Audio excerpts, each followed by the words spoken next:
a soul-bewitching face, or blessed encounter full of joy, unscheduled on the Jason plan, with here an edit of Tolkien, there a Charles Williams fan.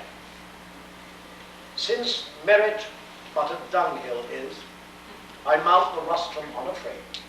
Indeed, 'twere damnable to ask if I am overpaid. Spirit is willing to repeat without a qualm the same old talk. But flesh is homesick for our snug apartment in New York.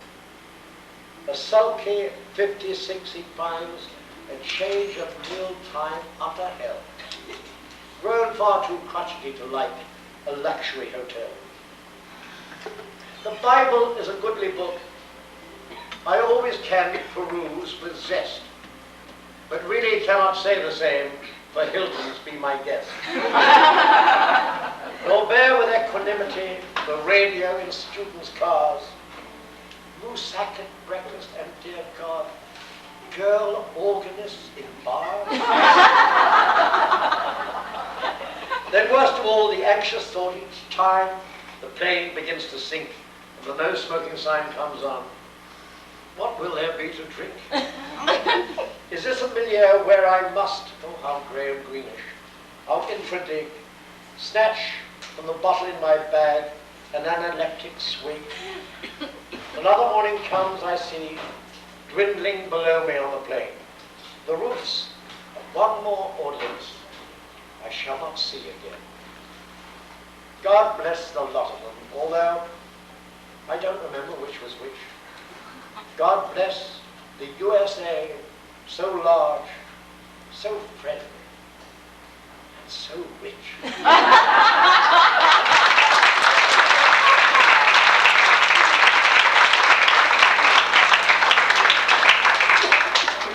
In the Dotrice clan, I'm sure this happens to all of us, we all try to get together as a family at Christmas. And whenever we do, we have a kind of routine. We invariably go to midnight mass at the local church. When we come back, we knock back the mince pies and the eggnog. And we read this little story. It's a story by Dylan Thomas. It's called A Child's Christmas in Wales. And I love it because it's so nostalgic and certainly part of my youth and growing up. I hope that some of these images mean something to you. They do mean a lot to me. And I think it's a lovely little poem.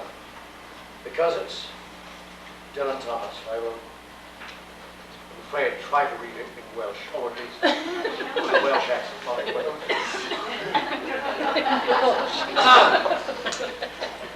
One Christmas was so much like another in those years around the sea-town corner, now and out of all sound except the distant speaking of the voices I sometimes hear a moment before sleep, that I can never remember whether it snowed for 6 days and 6 nights when I was 12, or whether it snowed for 12 days and 12 nights when I was 6.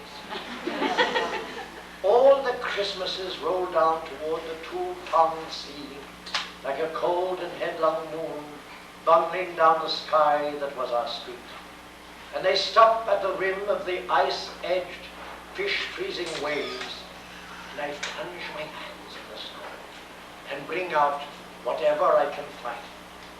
In goes my hand into that white, woolly, bell-tongued ball of holidays resting at the rim of the carol-singing sea, and out come Mrs. Prothero and the fire.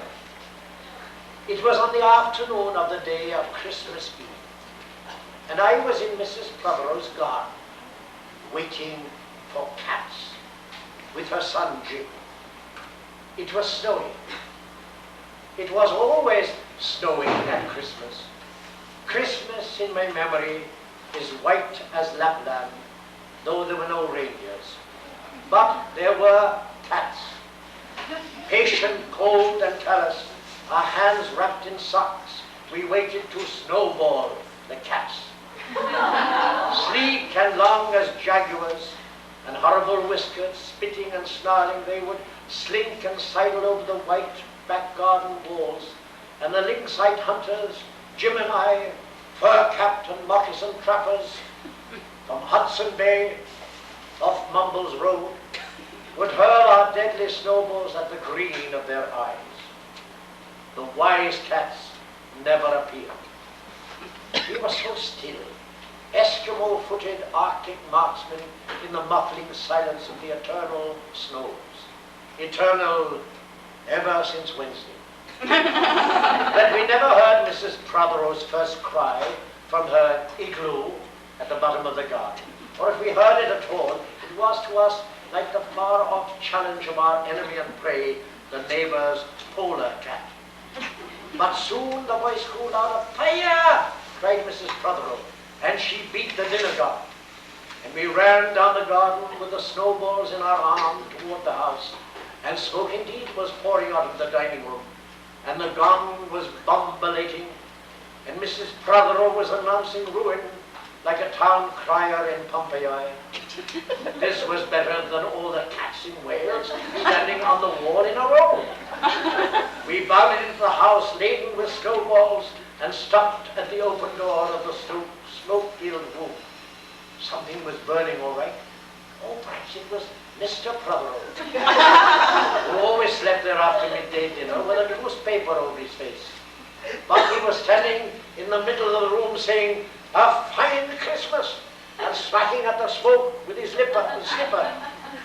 "Call the fire brigade," cried Mrs. Prothero, and she beat the gong. "They won't be here," said Mr. Prothero. "It's Christmas."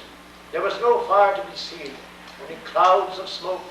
Mr. Prothero standing in the middle of them, waving his slipper as though he were conducting it. "Do something," he said. And we did. We threw all our snowballs into the smoke. I think we missed Mr. Prothero. And ran out of the house to the telephone box. "Let's call the police as well," Jim said. "And the ambulance. And only Jenkins, he likes fires." But we only called the fire brigade.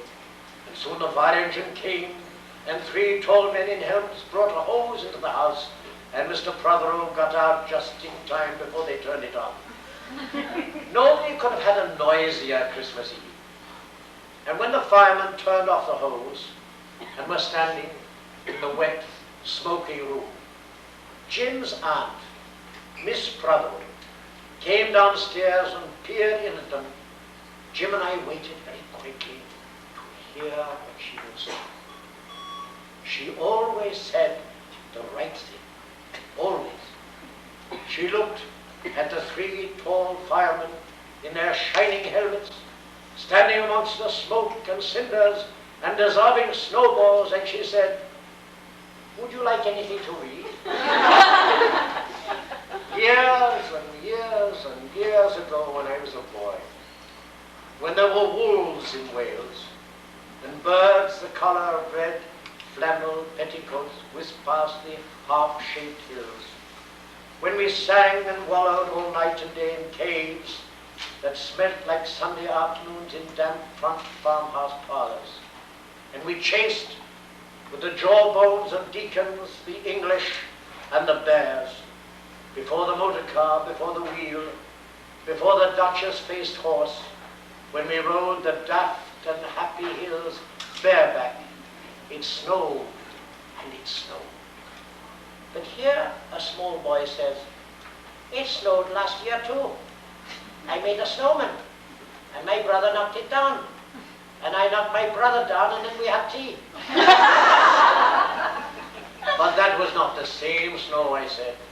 Our snow was not only shaken from whitewashed buckets down the sky, it came shoaling out of the ground and swam and drifted out of the arms and hands and bodies of the trees.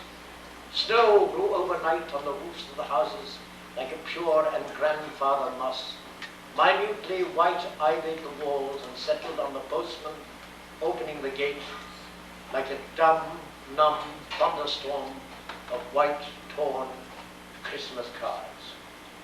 Were there postmen then too, with sprinkling eyes and white cherry noses?